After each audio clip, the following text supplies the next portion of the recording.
మేషరాశికి అధిపతి కుజ భగవానుడు.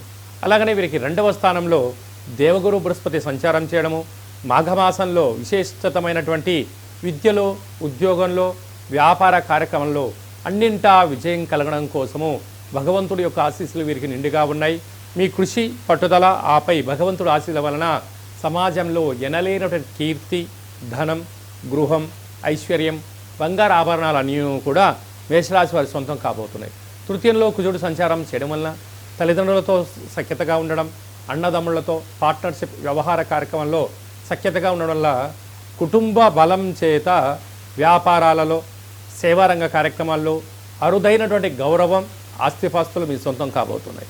అలాగే 6వ స్థానంలో కేతు సంచార స్థితి ఉండడం వల్ల ముందస్తు ప్రణాళిక మేషరాశి వారి సొంతం కనుక భవిష్యత్తును ముందునే అంచనా వేస్తూ తప్పులు జరగకుండా జరిగినను దాన్ని సరిదిద్దుకునే శక్తి